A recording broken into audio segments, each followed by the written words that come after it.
علماء اہل حدیث کس چیز کی طرف دعوت دیتے ہیں، کس کی طرف بلاتے ہیں، کن کی پیروی کرنے کے لیے کہتے ہیں، ان کے دلائل کیا ہیں؟ کیا وہ اجتہاد اور قیاس والی بات کو زیادہ ترجیح دیتے ہیں یا کتاب و سنت کی زیادہ پیروی کرتے ہیں؟ ویڈیو دیکھ رہے ہیں آپ لوگ؟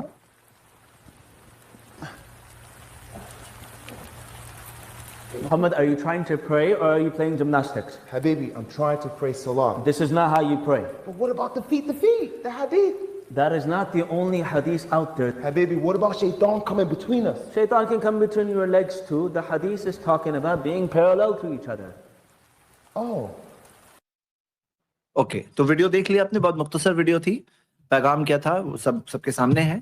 آئیے سٹارٹ کرتے ہیں.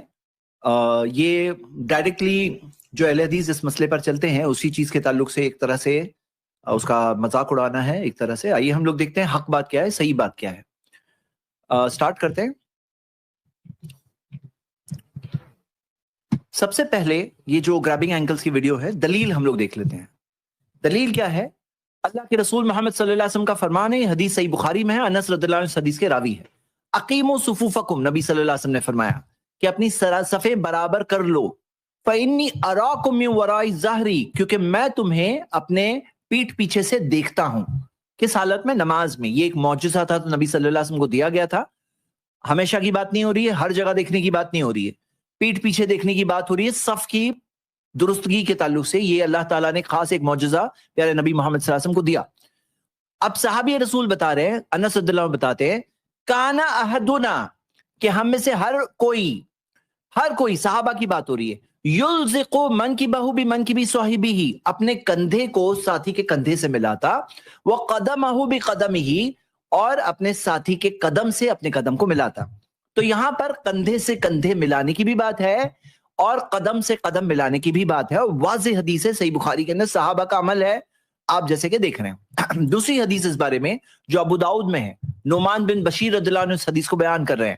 قال فرأیت الرجل، وہ کہتے ہیں میں نے دیکھا ہر شخص کو، یلزق منکبہ بمنکب صاحبہ، کہ اپنے کندھے کو اپنے ساتھی کے کندھے سے ملاتا، ورکبتہ برکبۃ صاحبہ، اپنے ساتھی کے گھٹنے سے اپنے گھٹنے کو ملاتا، وکعبہ بکعبہ، اپنے ساتھی کے ایڑی سے یعنی اینکل سے اپنے اینکل کو ملاتا. تو یہ دو حدیثیں آپ نے دیکھا. ایک تیسری بات بھی آپ دیکھ سکتے ہیں کہ صحیح بخاری کے اندر جو باب قائم کیا ہے امام بخاری نے، تو جس کے اندر باب الزاق المنکب بالمنکب والقدم بالقدم فی الصف، کہ باب کندھے سے کندھے ملانے کا باب اور قدم سے قدم ملانے کا باب. تو یہ ہم نے بعض ایک شارٹ میں دلائل دیکھیں. اب جیسے کہ اس ویڈیو میں بتایا گیا تھا کہ وہ آدمی اتنا پاؤں پھیلا ہوا ہے، اس کو کیا کہتے ہیں نا، اسٹرو مین فیلیسی کہتے ہیں. یعنی جو ہے نہیں وہ بتاؤ، جو ہے وہ مت بتاؤ، جو ہے نہیں، جو کیا نہیں جا رہا ہے وہ بتاؤ، اور بتا کر کے کہو کہ دیکھو کتنا غلط ہے یہ. میرا ایک صلاح ورکشاپ ہے جو میں نے کئی جگہوں پہ پڑھایا ہے، اس کی ویڈیوز بھی ہے، اور آئی پلس ٹی وی پہ ایک پروگرام بھی ہے جس کے اندر میں نے خود یہ بتایا کہ بہت زیادہ نہیں پھیلانا چاہیے. یہ صلاح ورکشاپ کی سلائیڈ میں آپ کے سامنے رکھا ہوں. کندھے سے کندھے نہیں ملیں گے، پاؤں زیادہ پھیلیں گے تو کندھے سے کندھے نہیں ملیں گے، کیونکہ صرف قدم سے قدم نہیں دیا ہے، کندھے سے کندھا ملانا بھی تو دیا ہے. تو کندھے سے کندھا بھی ملانا ہے، قدم سے قدم بھی ملانا ہے. ہم لوگ خود سکھاتے ہیں، اور کئی سارے اہل حدیث علماء کے آپ کو بیانات ملیں گے جہاں یہ سکھایا جاتا ہے کہ پاؤں بہت زیادہ مت پھیلاؤ. تو جو چیز ہم لوگ خود غلط بول رہے ہیں، آپ وہ چیز کو سیمپل طور پہ پیش کر کے پھر آپ جس چیز کا رد کر رہے ہو وہ کیا ہے، وہ کیا کہہ رہے ہیں، کہتے ہیں کہ جو پڑوسی کو مشکل ہو رہی ہے، تو ہاں ہم خود بولتے ہیں کہ بہت زیادہ پھیلاؤ مت، اپنے کندھے کے لیول میں رہو، پڑوسی کے ایریا میں مت انٹر کرو. اس سنت پر عمل کرنے کے لیے دونوں کا کوپریشن چاہیے. بازو والے کو بھی پتا ہونا چاہیے، اگر اسے پتا نہیں ہے تو آپ اس کی ایریا میں مت گھسو، اس کو تکلیف ہوگی، اس کو اس کے ساتھ کھڑے ہونے میں تکلیف ہوگی. ہم لوگ خود یہ بات سکھاتے ہیں. اور جو کہا جا رہا ہے that is not the only حدیث. اچھا یہ بتاؤ کون سی حدیث ہے جہاں دیا ہوا ہے کہ قدم سے قدم مت ملاؤ؟ کہاں ہے ایسی حدیث؟ ہے کیا؟ آپ دیکھو گے اس موضوع پر پوری کوشش کی گئی، کئی ساری باتیں کہی گئی، لیکن وہ لوگ کوئی ایک حدیث کو نہیں لا سکے جو ہے ہی نہیں کہ قدم سے قدم مت ملاؤ. وہ یہ حدیث جو صحیح حدیث ہے اس کے اوپر اعتراض اٹھا رہے ہیں، لیکن یہ بات وہ کوئی نہیں لا سکتا کہ قدم سے قدم مت ملاؤ ایسی کوئی حدیث، یا کوئی دوسرا طریقہ کھڑے ہونے کا جو وہ لوگ بتاتے ہیں، جیسا کہ ہم ابھی دیکھیں گے، اس کی کوئی حدیث بتا دے. اس کی کوئی حدیث نہیں ہے. ہاں دوسرا طریقہ جو بتاتے ہیں, کچھ لوگ ایک بالش کہتے ہیں, کچھ لوگ 4 انگلی کہتے ہیں, اس کی کوئی دلیل ہے کیا؟ نہیں ہے دلیل. اور بولے نا تو حدیث کا مطلب ہے parallel to each other, parallel یعنی لائن ٹو لائن برابر. اچھا تو یہ بتاؤ پھر کندھے بھی پیرلل ہوا نا, جب قدم کے لیے آپ بول رہے ہو پیرلل, سیم لفظ یلزقو ہے وہاں پر کہ اپنے ساتھی کے کندھے سے اپنے کندھے کو ملاتے, وہاں پہ یلزقو ہے, اور قدم کے لیے بھی ہے قدم یلزقو, تو پھر کندھے سے کندھا بھی پیرلل ہوا. اور میں جب اس موضوع پر اسٹڈی کر رہا تھا تو میں نے کئی آرٹیکلز پڑھا, تو کسی ایک آرٹیکل والے نے تو کہا کہ ہاں کندھے سے کندھا بھی ملانے کی ضرورت نہیں, ٹچ کرنے کی ضرورت نہیں ہے. کیا کر رہے ہیں وہ لوگ, کیا کر رہے ہیں وہ لوگ؟ ارے بھائی آپ کو پتا ہے یہ چیز جو ہے نا اسلام کی خوبصورت تعلیمات جو ہے, ہر تعلیم خوبصورت ہے, اس میں سے آپ دیکھیے یہ بھی ایک خوبصورت تعلیم ہے. ایک شخص ایک وائٹ کا بیان ہے, وہ کہتا ہے کہ میں جب پاؤں سے پاؤں میں نے ملایا اور بازو میں ایک بار ایک بلیک شخص تھا, ہاں جس کی سکن بلیک ہے, افریقن یا بلیک جو سکن ہے, اب وہ وائٹ بول رہا ہے, کہتا ہے کہ میں نے جب ملایا تو مجھے ایک احساس ہوا دل کے اندر, قدم سے قدم جب ملایا میں نے, اور قدم کیسے دکھتے ہیں, ایک وائٹ قدم دکھ رہا ہے, ایک بلیک قدم دکھ رہا ہے, تو اس نے کہا کہ مجھے احساس ہوا کہ کس طرح سے میرے غرور کو توڑ رہا ہے یہ دین, اللہ کا دین جو ہے کس طرح سے میرے غرور کو توڑ رہا ہے, کہ جب کندھے سے کندھا قدم سے قدم ملا رہے ہیں, اب کوئی بھکاری ہے ہو سکتا ہے اور کوئی بادشاہ ہو سکتا ہے, اور دونوں قدم سے قدم جب ملاتے ہیں تو وہ چیز وہ ٹوٹتی ہے. شیطان وہ درمیان میں صفوں کے درمیان حقیقی طور پہ بھی نہیں آتا ہے جیسے کہ آتا ہے حدیث میں, اور یہ جو اس طرح سے آ کر بہکا کر کے لوگوں کو بھڑکا کر کے لوگوں کے اندر غرور پیدا کر کے لوگوں کے اندر اونچ نیچ پیدا کر کے کتنے سارے جھگڑے, کتنے ساری جنگیں, کتنا سارا ظلم, کتنے ساری زیادتیاں صرف اس وجہ سے ہوتی ہے, وہ ختم ہوتا ہے. اور اب پیرلل پہ آپ آ گئے, پیرلل تو پیرلل میں بتاؤ کتنا ڈسٹینس, اب ڈسٹینس کی بات کرو پھر کتنے سارے پرابلمس پیدا ہوں گے. اور یہ بتاؤ یلزقو کا مطلب کیا ہے, جاؤ جا کے ڈکشنری میں دیکھو پیرلل ہے کیا, یلزقو کا مطلب کیا, آپ جا کے دیکھیے ڈکشنریز میں تو آپ کو ملے گا قریب ہونا, ملنا, مطلب یلزقو مطلب ملانا, ملانا, قریب ہونا بھی نہیں ہے, مطلب ملانا مطلب ہے. آپ دیکھیے اس کے اندر ڈکشنریز میں, اور جو کہا اس نے کیا کہا, وہ امام نے کیا کہا, شیطان تو پاؤں کے بیچ میں سے بھی آ سکتا ہے. یہ عقل والی بات ہے, عقل والی بات ہے. اچھا یہ بتاؤ آپ کو کس نے کہا کہ شیطان پاؤں کے بیچ میں سے آ سکتا ہے, یعنی دونوں پاؤں کے بیچ میں سے شیطان آ سکتا ہے, انہیں کس نے کہا؟ یہ غیب کی بات ہے کہ نہیں ہے, انسین ورلڈ کی بات ہے کہ نہیں ہے؟ اللہ کے رسول صلی اللہ علیہ وسلم نے دیکھا تو انہوں نے ہمیں بتایا, کیا کہا, آخری تیسری لائن پڑھی ہے, انی لارا الشیطان یدخل من خلال الصف کانہ الحذف, کہ یقیناً میں نے دیکھا شیطان کو. یہ نبی صلی اللہ علیہ وسلم کا بیان ہے, نبی صلی اللہ علیہ وسلم صادق الامین, سچے امانت دار, انہوں نے دیکھا تو کہا دیکھا, انہوں نے ریئلی دیکھا, ایسا نہیں کہ بنا رہے ہیں. میں نے دیکھا شیطان کو کہ وہ داخل ہو رہا ہے تمہاری صفوں میں جیسے کہ مینڈی کا بچہ, تو مینڈی کے بچے کی شکل میں نبی صلی اللہ علیہ وسلم نے آتے دیکھا. تو جو لوگ کہتے ہیں نا شیطان از دا, یہ کوئی شیطان از دا ڈیول آف ریسزم, نہیں, ریئل شیطان کو ریئل شکل میں آتے ہوئے دیکھا جیسے کہ مینڈی کا بچہ. اب یہ بتاؤ کہ انٹری پوائنٹ کیا تھا اس کا, کہاں سے آنے کی بات مل رہی ہے حدیث میں, کہاں سے مل رہا ہے کہ اللہ کے رسول صلی اللہ علیہ وسلم نے کیا فرمایا, رسو صفوفکم, اپنی صفوں کو خوب ملاؤ, وقاربوا بینہا, ایک دوسرے کے قریب ہو جاؤ.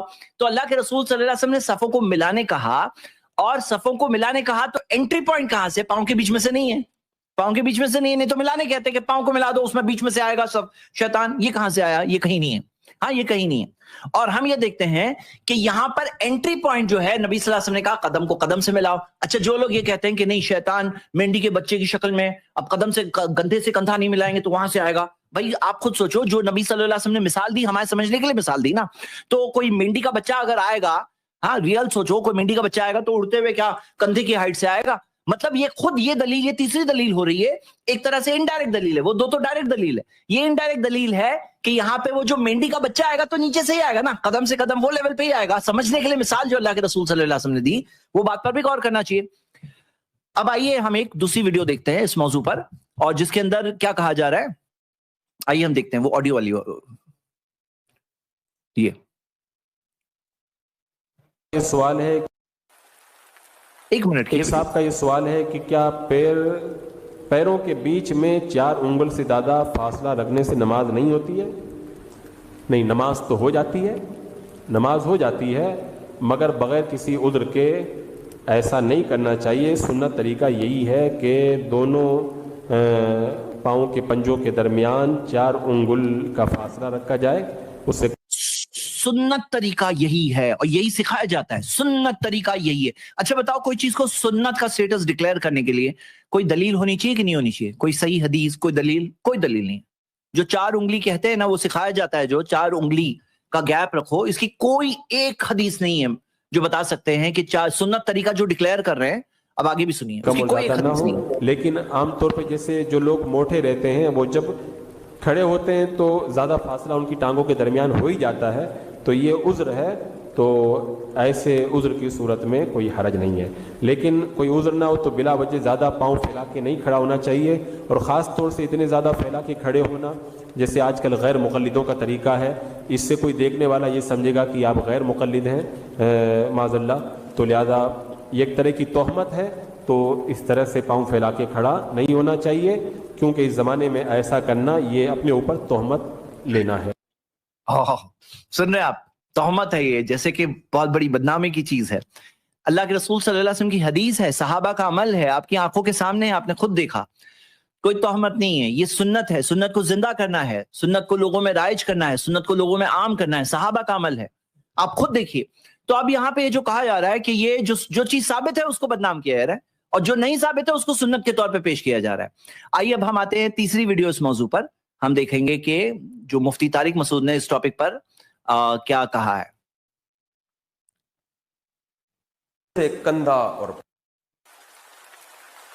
کندھے سے کندھا اور پاؤں سے پاؤں ملانے کی حدیث میں آتا ہے کہ نماز میں کندھے سے کندھا ملاؤ اور پاؤں سے پاؤں ملا کر نماز پڑھنی چاہیے. اس پر عمل کی صحیح صورت کیا ہے؟ عابد حیدرآباد. دیکھیں, ایک ہی ٹائم پہ کندھا ملانا اور ایک ہی ٹائم پہ پاؤں سے پاؤں جوڑنا یہ ممکن ہی نہیں ہے. تجربہ کر کے دیکھ لیں. تجربہ کیا کر کے دیکھ لیں, کیا کر کے دیکھ لیں, تجربہ ہزاروں تجربے ہیں. انہوں نے اگر یہ کوئی اہل حدیث مسجد میں چلے جائیں تو وہ خود دیکھ لیتے تھے کہ وہاں پر تجربے ہی تجربے ہیں. ہاں ایک منٹ, یہ جو دیکھو یہ سامنے ایک فوٹو کے طور پہ آپ کے سامنے لائے, لیکن یہ فوٹو جو میں بتا رہا ہوں یہ کوئی بڑی بات نہیں ہے, یہ آپ جا کے خود پریکٹیکل طور پہ دیکھ سکتے ہیں. ہاں, قدم سے قدم ملانا یہ کون سی مشکل چیز ہے, پاسبل ہی نہیں ہے. کیا پبلک کو گمراہ کر رہے ہیں اس بارے میں؟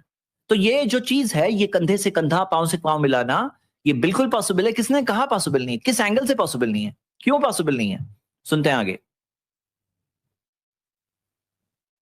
فقہا, جمہور علماء فقہا, تو اس لیے جو امت کے فقہا, جمہور علماء فقہا کا فیصلہ ہے وہ یہی ہے کہ حدیث میں جو کندھا ملانے کا حکم ہے اس سے مراد تو کندھے آپس میں چپکانا, اور جو پاؤں سے پاؤں ملانے کا حکم ہے اس سے مراد ملانا نہیں ہے بلکہ ایک دوسرے کے پیریلل لانا ہے. ملانے کا ایک مطلب یہ بھی ہوتا ہے, اور اس کی سب سے بڑی دلیل یہ ہے کہ ایک حدیث میں آتا ہے کہ آپ صلی اللہ علیہ وسلم نے یعنی گھٹنوں سے گھٹنے ملانے کا بھی حکم دیا ہے نماز میں. تو اب ظاہر ہے نماز میں گھٹنے سے گھٹنا کون ملائے گا؟ تو رکب بالرکب کا بھی ہے. اس پر میں نے پوری تحقیق سے ایک مسئلہ ریٹن فارم میں لکھا تھا, تو وہ میں انشاءاللہ کسی وقت میں ویڈیو کلپ بھی اس پہ میں ریکارڈ کروا دوں گا اس حدیث کے ریفرنس کے ساتھ. تو خلاصہ بہرحال ابھی تو کیونکہ اس میں بہت مختصر وقت میں مسائل جی میں بتا دیتا ہوں آپ کے لیے, میں بتا دیتا ہوں, حدیث بتا دیتا ہوں. تو جو انہوں نے کہا جمہور, تو بھائی جمہور دلیل نہیں ہے, اور اگر جمہور کو دلیل آپ کہیں گے تو پھر کتنے سارے مسائل جو ہے وہ حنفی فقہ کے جمہور علماء کے خلاف ہے. تو جمہور تو دلیل واضح طور پر نہیں ہے. اور جو بعض لوگ اس میں کہتے ہیں کہ علماء میں کون ہے ماضی میں, ارے بھائی آپ ہی حدیث پڑھ رہے تھے نا, امام بخاری نے باب قائم کیا ہے, اوپر پڑھے تھے نا اپنے باب, صحیح بخاری کے نا باب پڑھے تھے, اور امام بخاری کے بارے میں کیا ہے, فقہ البخاری فی تراجمی, کہ امام بخاری کا جو فقہ ہے وہ ان کے چیپٹر ہیڈنگز میں ہوتا ہے, اس کے اوپر پوری کتابیں موجود ہیں اس موضوع پر. امام ابن حجر العسقلانی فتح الباری میں بھی لکھا ہے, اور بھی کئی سارے فقہ البخاری کے اوپر. تو امام بخاری نے جو باب قائم کیا یہ کیا ہے, یہ بھی تو ہم دیکھتے ہیں سلف کے علماء میں ہیں. اور جو لوگ کہتے ہیں, بعض لوگ اسے میں ایک دوسرے سوال کو ساتھ میں جوڑ رہا ہوں, کہتے ہیں کہ علماء نہیں ہے ماضی میں. تو یہ جمہور لفظ سے بھی آپ سمجھ رہے ہوں گے کہ جمہور کا مطلب کیا ہے, بھلے ہی میجورٹی ہے لیکن یہ مطلب نہیں سب کے سب, تو مطلب علماء رہے ہیں جو اس بات کو بتاتے آئے ہیں. آگے بڑھتے ہیں. جو انہوں نے کہا حدیث کا مطلب ہوتا ہے پیرالل کرنا, کہاں ہے دلیل, کہاں ہے دلیل؟ اچھا کندھے کے لیے پیرالل نہیں بول رہے, کندھے کے لیے پیرالل نہیں بول رہے ہیں, بولے کندھے میں لاؤ, سیم یلزقو وہی لفظ ہے, ڈکشنری سے ہم میننگ دیکھ چکے ہیں. وہاں پہ پیرالل نہیں کہہ رہے, بولے قدم کے لیے پیرالل ہے. اچھا پیرالل ہے, سیم لفظ ہے, تو کندھے میں بھی پیرالل ہونا چاہیے نا. تو یہاں پہ تو پرابلم ہوگا, آپ خود جانتے ہو کہ پرابلم ہوگا کہ ایک واضح سنت جو ہے کہ بھئی قریب آؤ, وہاں پہ کیا ہو جائے گا, یہ اونچ نیچ کا معاملہ نہیں, تم میرے بازو میں چپکنا نہیں, میں نماز میں کوئی چپکنا, کندھے سے کندھا ملانا ضروری نہیں. اگر بول دو تو پھر کیا ہوگا, سب لوگ الگ الگ کھڑے ہوں گے, جیسے کووڈ کے زمانے میں لوگ مجبوری کی وجہ سے کرتے تھے, وہ ہمیشہ کرنے لگیں گے. ہاں, اور جو اب مین سوال جو انہوں نے یہاں کہا ہے گھٹنے سے گھٹنا ملانا بھی ہے, بولے میں حدیث بتاؤں گا. چلو میں نے حدیث سامنے آپ کے لے آیا, یہ حدیث ہے گھٹنے سے گھٹنے کی,